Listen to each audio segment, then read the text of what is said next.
And the first question stands in the name of the Honourable David Cunliffe. Thank you, Mr Speaker.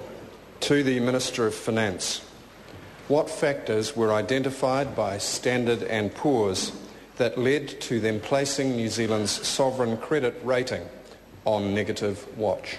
The Honourable Bill English. Mr Speaker, in fact the question isn't correct. Standard & Poor's have not placed New Zealand on negative watch. They've affirmed New Zealand's existing AA plus rating for foreign currency debt, but placed this on negative outlook, and they are considerably different labels.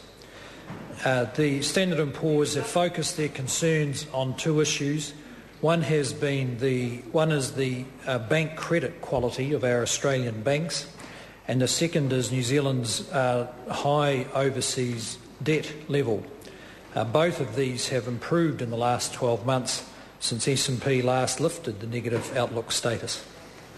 The Honourable David Cunliffe. Mr Speaker, why did he not take action in his first budget to address the savings problems identified by Standard & Poor's in its first report of December 2008? And does he now consider that taking 2 full years to set up a savings committee is an adequate response? The Honourable Bill English. No, Mr Speaker, I don't agree with that. In our first budget, the government had to get hold of ever-rising debt levels and ever-rising deficits. And New Zealand certainly would have faced a downgrade if we had allowed the forecasts we inherited to continue.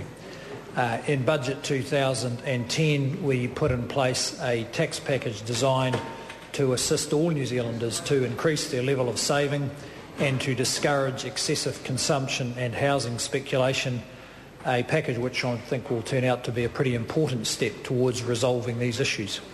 Chris Tremaine. Thank you, Mr Speaker. To the Minister of Finance, what else have credit rating agencies said about New Zealand? The Honourable Bill English. Well, Mr Speaker, the other credit rating agency, Moody's Investor Services, continues to rate New Zealand as a AAA, the highest available rating.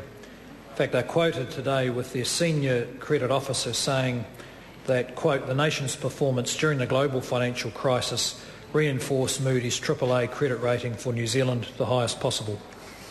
The Honourable David Cunliffe. Mr Speaker, how did cutting back KiwiSaver and cancelling contributions to the New Zealand Superannuation Fund contribute to addressing the crucial savings deficit identified by Standard & Poor's? The Honourable Bill English. Well, Mr Speaker, in the first place, there is a significant improvement in New Zealand's savings rate. New Zealanders are saving considerably more than they were several years ago and are spending less. In fact, it's one of the reasons why the economic recovery has been more moderate than many people expected. With respect to the two schemes the member refers to, in both cases the government was in the position of borrowing considerable amounts of money to put into savings accounts either of its own or New Zealanders in KiwiSaver, and that of course from a national point of view is a false economy. Chris Tremaine. To the Minister of Finance, what other factors did Standard & Poor's highlight in its assessment of New Zealand? The Honourable Bill English. Well, Mr Speaker, Standard & Poor's repeated what they've regarded for a long time as many of the strengths of the New Zealand economy, and that is the fiscal credibility of the New Zealand government, the monetary policy framework. They also noted that in the last 2 years, the New Zealand economy has outperformed most advanced economies. It also noted the economy had entered recession in early 2008 before the global financial crisis, but had avoided the deep recessions of many other countries. We've only to see the experience of Ireland, who have essentially gone broke, to see just how bad things could have been. The Honourable David Cunliffe. Mr Speaker, when Standard & Poor's said yesterday that New Zealand had, quote, weakened fiscal flexibility, can he explain why he continued with high-income tax cuts that he knew the country could not afford? The Honourable Bill English. Well, Mr Speaker, because the country could afford them, as the member will know because he's campaigned on it, the government put up tax on consumption, that is increased GST, increased the taxation of property, and it offset those tax increases with cuts in tax on income, on savings and on company earnings. It is a largely neutral tax package. The reason we have less fiscal flexibility than Standard & Poor's would like is twofold. One is because the government has been committed to supporting this economy through the recession with extensive spending on infrastructure, on public services and continuing transfers to family budgets such as working for families. And the second reason is because the collapse of South Canterbury and the Christchurch earthquake have used up something like $3.5 to $4 billion of flexibility we would otherwise have had. Speaker. The Honourable David Cunliffe. Mr. Speaker, which of the Prime Minister's following statements yesterday is true, given that they are mutually exclusive? Quote, "Nothing that we have seen has changed from our point of view," or, quote, "If anything, our position looks stronger from our point of view," or, quote, "We accept that we've had to take the earthquake on the balance sheet and accept that tax revenues are a little bit weaker this year."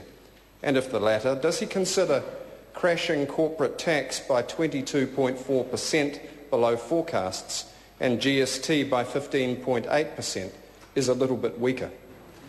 The Honourable Bill English. Well, Mr. Speaker, the Prime Minister's remarks, I think, sum up the situation, which is that nothing material has changed from the point of view of an external credit rating.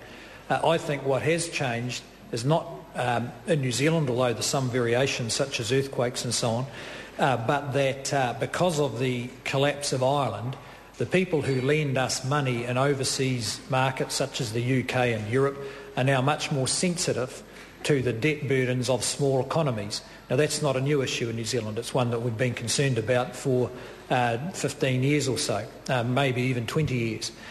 So while we're in a similar situation, those people who lend us what is currently a stock of around $160 billion of debt are more sensitive as to whether we've got more debt than a small country can handle. Point of order, Mr. Speaker. Point of order, the Honourable David Cunliffe. I seek leave to table the statement from Standard & Poor's on New Zealand's credit rating outlook, which makes no mention whatsoever of the situation Leave in us Ireland. to table that document. Is there any objection? There is no objection. Question number 2, the Honourable Rodney Hyde.